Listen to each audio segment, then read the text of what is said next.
तो ये सबसे बड़ा है कि 1,80,000 से जिसकी कम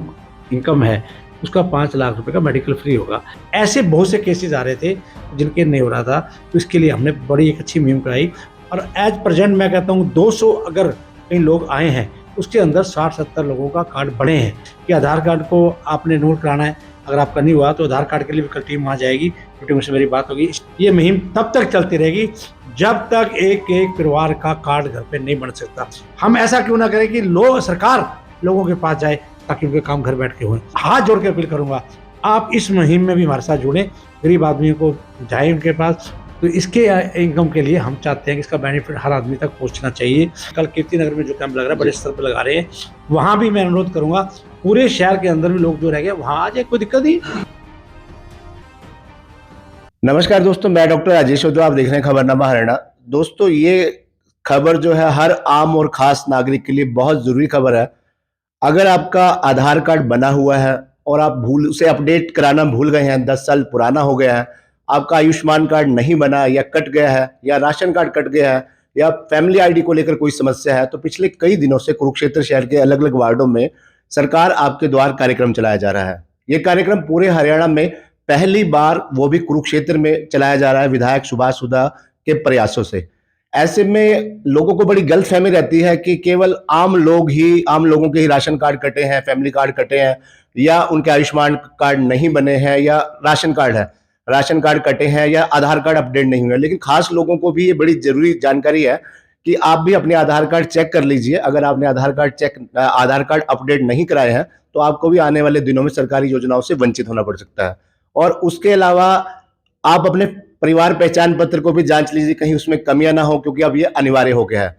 लोगों को इस चीज को लेकर भी कई भ्रांतियां हैं कि केवल इन कैंपों में केवल और केवल नगर परिषद से जुड़े ही काम हो रहे हैं, जबकि इन कैंपों में अब विधायक सुभाष सुधा की योजना से के मुताबिक अधिकारियों के प्रयासों से विधायक सुभाष सुधा ने जो है तमाम विभागों को भी इस कार्यक्रम में अब जोड़ने की मुहिम शुरू की है। कल से ये तमाम विभाग जुड़ेंगे, चाहे वो बिजली विभाग है, जन स्वास्थ्य विभाग है या पीडब्ल्यूडी है। हम जानेंगे विधायक सुभाष सुधा जी से कि अब कल से जो कैंप लगेंगे उनमें क्या क्या खास रहेगा, किस प्रकार की सुविधाएं लोगों को मिलेंगी। नमस्कार विधायक जी। मैं सर्वप्रथम तो खबरनामा डॉक्टर जय जी का धन्यवाद करता हूँ कि जिन्होंने मैं प्रदेश के मुख्यमंत्री श्री मनोहर लाल जी ने किस प्रकार से एक आयुष्मान कार्ड बनाने की जो प्रथा शुरू की थी,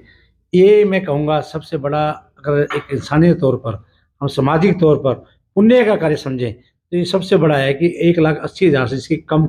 इनकम है, उसका 5 लाख रुपए का मेडिकल फ्री होगा। अगर इसके अंदर हम पुण्य के कार्य के लिए एक भी आदमी का बना देते हो, सारी उम्र आपको याद करेगा कि मेरा इसने मेडिकल कार्ड बनवाया था, आयुष्मान कार्ड बनाया था। तो मैं यही जनता से अपील करूँगा, कम से कम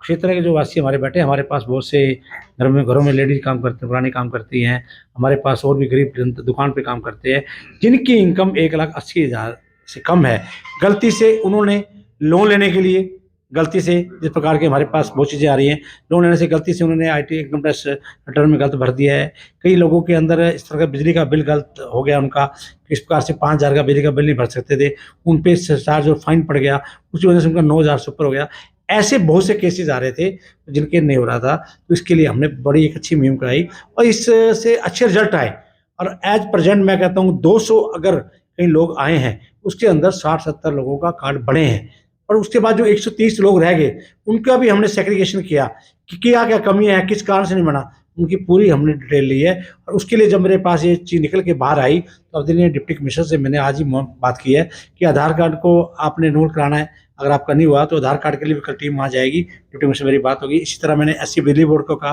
कि आप भी वहाँ अपने आदमी को छोड़िए कि किस प्रकार से गरीब आदमी का कोई 5,000 का बिल था, कोई गलत हुआ, फैमिली थी पूरी, उस फैमिली के अंदर 1 मीटर लगा हुआ है, 9,000 बिल आ रहा है, वो अलग-अलग अपना मीटर लेगा, उसका कम बिल आएगा, तो उस बेचारे का 1,80,000 का है। तो बहुत सी चीज़ें निकल के आई। इसी प्रकार से मैंने अभी पेंशन वाला डिपार्टमेंट से भी बात की, वो भी अपने 2 आदमियों बैठाएँगे। पब्लिक हेल्थ के की समस्या आ रही है, कोई पानी की लीकेज है, कहीं सीवरेज की व्यवस्था होनी है, कहीं ट्यूबवेल की खराब है, तो सारी चीज़ें पब्लिक हेल्थ को बढ़ा दिया। इसी तरह कॉर्पोरेशन पहले ऑलरेडी बैठी हुई है, अब पीडब्ल्यूडी डिपार्टमेंट भी, तो सारे डिपार्टमेंट इस पे बैठेंगे। ये मुहिम तब तक चलती रहेगी जब तक एक-एक परिवार का कार्ड घर पे नहीं बन सकता। मैं तो कहूँगा इससे बढ़िया काम नहीं हो सकता। मेरी ये योजना जो करी कि सरकार आपके द्वार, और प्रदेश के मुख्यमंत्री जी भी की एक सोच थी कि लोग जो है पहले सरकार के पास काम कराने जाते थे, हम ऐसा क्यों ना करें कि सरकार लोगों के पास जाए ताकि उनके काम घर बैठ के हों। तो ये व्यवस्था बड़ी अच्छी हमने इसमें शहर के अंदर मुहिम चलाई है और मेरी जनता से हाथ तौर से, चाहे वो रोटरी क्लब है, लायंस क्लब है, जीएससी क्लब है और भी सामाजिक संस्थाएं हैं, चाहे हमारे गौशाला के प्रधान हैं, जहाँ पर आप इतना बढ़िया पुण्य का काम कर रहे हैं, वो गौशाला चला रहे हैं और भी अच्छे कार्य कर रहे हैं, कोई ब्लड कैंप का काम कर रहा है, लेकिन मैं हाथ जोड़ के अपील करूंगा आप इस मुहिम में भी हमारे साथ जुड़ें। गरीब आदमियों को जाए उनके पास, उनका अगर इनकम कम है 1,80,000 से, उसका अगर कार्ड बनवाएंगे तो उस मुहिम में आप जुड़ेंगे तो मैं कहूँगा मेरा भी मन बड़ा खुश होगा और एक पुण्य के भागी भी आप इसमें बनेंगे। मेरी इतना निवेदन। तो ये कैंप विधायक जी हर वार्ड में चलेंगे? देखिए मैंने आपसे एक अनुरोध किया है, देखो करने वाला तो प्रभु है, लेकिन प्रदेश के मुख्यमंत्री श्री मनोहर लाल जी, प्रधानमंत्री नरेंद्र मोदी जी का जो विजन है कि जो गरीब आदमी है, जो अंतिम आदमी है, जो आदमी का इनकम नहीं करा ले सकता, जिसकी इनकम कम है, उसको इसका बेनिफिट मिलना चाहिए। तो इसके इनकम के लिए हम चाहते हैं कि इसका बेनिफिट हर आदमी तक पहुंचना चाहिए। तो मैं चाहूँगा जितने भी आपके लिंक में लोग हैं, इनका ये कार्ड अवश्य बनवाएं। और ये बहुत बड़ी बात है, मेरा परिवार मेरा पहचान पत्र है, इसके साथ ही प्रॉपर्टी आईडी लोगों की बहुत गलत हुई है, उसको भी ठीक करेंगे। तो मैं इसको चाहता हूँ एक बारी ऑन रिकॉर्ड ला रहा हूँ, उसे मैं कंप्यूटर में मैं फिट करूँगा, टेलीफोन में भी नंबर लिए आपको इस काम के लिए कम से कम मैंने 15 लोग इसमें लगा दिए और भी 5-4 और लगाने जा रहा हूँ ताकि लोगों को इसका बड़ी सुविधा मिल सके। और ये तो बहुत बढ़िया काम है क्योंकि सरकार की जो जितनी भी मैं कहूँगा जो भी स्कीमें आ रही हैं सेंट्रल गवर्नमेंट की, स्टेट गवर्नमेंट की, आपको ऑनलाइन आपके अकाउंट में चली जाएगी। पहले क्या होता था, आप देखिए पहले फसल बेचता था किसान, आड़त के खाते में जाती थी, डायरेक्ट फार्म के खाते में जाने का काम किया तो प्रधानमंत्री नरेंद्र मोदी जी ने किया। आज जाके देखिए फार्मर के खाते में 6,000 रुपया 5 एकड़ से कम किसानों के खाते में, गरीबों के खाते में डालने का काम किया प्रधानमंत्री नरेंद्र मोदी जी ने किया। विधायक जी जो एक कैंप लगेंगे, टाइम क्या रहेगा इनका? 10 से 5 रहेगा या दोपहर तक रहेगा? देखिए इन कैंपों का समय 10 से हमने 5 ही रखा है और 10 से 5 भी ये नहीं है कि कैंप एक जगह लग गया है। अगर मुझे 10 लोग भी कहेंगे कि दोबारा से वहाँ कैंप लगाना है तो उसके लिए भी मैं तैयार हूँ, वहाँ 10 आदमी के लिए कैंप लगा। अगर ये कैंप मान लीजिए वार्ड नंबर 1 में लगा है तो पूरे शहर का कोई भी व्यक्ति वहां भी जा सकता है? हाँ, कैंप जहाँ भी लगा है, अभी कल कीर्ति नगर में जो कैंप लग रहा है बड़े स्तर पर लगा रहे हैं, वहां भी मैं अनुरोध करूंगा पूरे शहर के अंदर भी लोग जो रह गए वहां आ जाए, कोई दिक्कत नहीं, हम टीम और बढ़ा देंगे। कैंप कहीं भी लगा है, शहर का कहीं भी नागरिक आके अपनी वहां पे ठीक करवा सकता है। इस प्रकार के कैंप लगातार चलते रहेंगे आपके। तो विधायक जी जैसे अभी तक देखने में है कि कैंप ये सोमवार से लेकर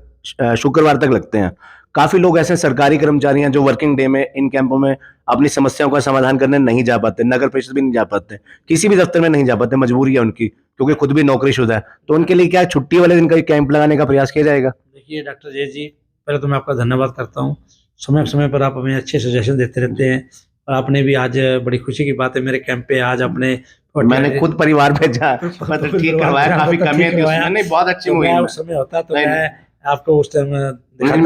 तो इसलिए आप भी पर्सनल इंटरेस्ट लेते हैं, मैं देखा है बहुत से कैंपों में आपका वहाँ पर आना हुआ, उससे आना हुआ। तो मैं आपसे अनुरोध करूंगा, आप भी बहुत क्लब के मेंबर बने हुए हैं, सभी क्लब के साथियों को कहो इसके साथ जुड़ो, इस मुहिम को अपना बैनर लगाओ, अब जो मर्जी करो, इसको प्रचार करो, लोगों को इसका बेनिफिट दिलाएं, सरकार दे रही है जी, प्रधानमंत्री नरेंद्र मोदी जी की विजन है, प्रदेश के मुख्यमंत्री जी का दे रही। और मैं आपने बड़ा अच्छी बात कही, जो जहाँ पे एम्प्लॉइज रहते हैं आपने मुझे कहा वहां पर भी हम सैटरडे संडे को कैंप लगा देंगे, लेकिन परमानेंट नहीं रखेंगे, लेकिन ये महीने में एक रविवार या शनिवार को 2 बार सैटरडे संडे आएगा, फर्स्ट वीक और लास्ट वीक हम इसमें कैंप लगा। और जो संस्थाएं जैसे आपने बात की, बहुत सी संस्थाएं हैं, चाहे भारत विकास परिषद है, जेसी क्लब है, फिनिक्स क्लब है, रोटरी क्लब है, लायंस क्लब है, और जितनी भी गौशाला है, वो किस प्रकार जुड़ सकती है इस कैंप से? देखिए मैं एक बताऊं,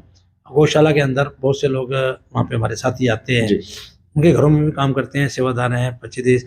गौशालाओं की भी सेवा कर रहे हैं, वहाँ आसपास का जो रहने वाला है वहाँ भी है, तो गौशाला में कैंप लगाएं, जब गौओं की सेवा कर रहे हैं तो वहाँ पे एक भगवान की बनाए हुए मूर्ति, हम इंसान हैं, अगर कोई उसकी भी सेवा करेंगे तो उसको भी अच्छा लगेगा। अगर कोई संस्था कैंप लगवाना चाहती है तो प्रशासन से, मैंने कह दिया कोई भी संस्था इस प्रकार के कैंप लगाना चाहता है, कैंप हमारी तरफ से लगेगा। और मैं इसके लिए धन्यवाद भी करूंगा जिन जिन हमारे साथियों ने इसमें अपना सहयोग दिया, और साथ में आज स्कूल वालों ने जिस प्रकार से स्पेस दिया बैठने का, चाय की व्यवस्था करी, इसी प्रकार से जिन जिन्होंने मेरे को सहयोग दिया मैं उनका सबका धन्यवाद करता हूँ। और जहाँ भी अगर आप किसी मार्केट में कहेंगे मार्केट में, मंदिर में कहेंगे मंदिर में कैंप, जहाँ भी कहेंगे वहाँ। मैं तो एक बात और भी कर रहा हूँ, आदरणीय जिंद्र प्रेशर जी बैठे कथावाचक, इनकी जहाँ जहाँ भी कथा होती हो तो वहाँ पर भी हम ये कैंप लगाएंगे ताकि लोगों को इस प्रकार की सेवाएं वहाँ भी मिल सके। धन्यवाद विधायक जी। तो ये थे विधायक सुभाष चौधरी जी, जिनका ये कहना है कि सभी कुरुक्षेत्र वासियों के लिए जानकारी है, एक अपील है कि अगर आपके आसपास कोई, सबसे पहले आप अपने परिवार का चेक कीजिए कि क्या आपके आधार कार्ड अपडेट है, परिवार पहचान पत्र ठीक है, आयुष्मान कार्ड बना हुआ है। जो जरूरतमंद लोग हैं जो इस दायरे में आते हैं सरकार की योजना के, तो खुद भी पहले अपने परिवार के इन कागजातों को चेक कर लीजिए। अगर उनमें कोई कमी हो तो इन शिविरों में जरूर भाग लें और उसका फायदा उठाएं। इसी प्रकार आपका कोई संस्थान का, घर का कोई भी एम्प्लॉय है, काम करने वाला आता है, जितने भी आपके संस्थान में, आपके परिवार में काम करने के लिए गरीब परिवार के लोग आते हैं, आपसे जुड़े हुए हैं, अगर आप किसी संस्था से जुड़े हैं, तो उन तमाम संस्थाओं से भी विधायक जी की अपील है कि आप भी ऐसे कैंप ऑर्गेनाइज कीजिए और उन लोगों को ढूंढकर इन सरकारी योजनाओं का लाभ दीजिए, क्योंकि सरकार आपके द्वार पहुंच रही है। जी, मैं राजेश जी आपके माध्यम से ये भी कहूँगा, अगर वो कैंप नहीं लगवाना चाहते हो तो मेरा उनसे हाथ जोड़ के अनुरोध है कि वो मेरा मोबाइल नंबर होगा, साहिल राजू का है, साहिल का है, वो व्हाट्सएप पे डिटेल बनाकर कि ये लोग हमें मिले हैं और इनके मैं कहूँगा वो आयुष्मान कार्ड नहीं बने, तो हमें वो किसी प्रकार के वो हमें कर दे, हम उनका टेलीफोन नंबर दे दें, हम खुद संपर्क करके उनको बनवा के देंगे। तो ये विधायक जी की अच्छी पहल है, क्योंकि हम सब जानते हैं कि हमारे देश में शिक्षा और स्वास्थ्य ये मूलभूत सुविधाएं हैं, जरूरतें हैं और महंगी भी कहीं ना कहीं हो रही है, लेकिन सरकार सभी को बेहतर शिक्षा और बेहतर स्वास्थ्य सुविधाएं प्रदान करने की एक सकारात्मक योजना चलाए हुए है, जिसका फायदा आप सब उठाएं और सरकार आपके द्वार कार्यक्रम में बढ़ चढ़कर खुद भी भाग ले और दूसरों को भी इस कैंप में आने के लिए प्रेरित करें। धन्यवाद।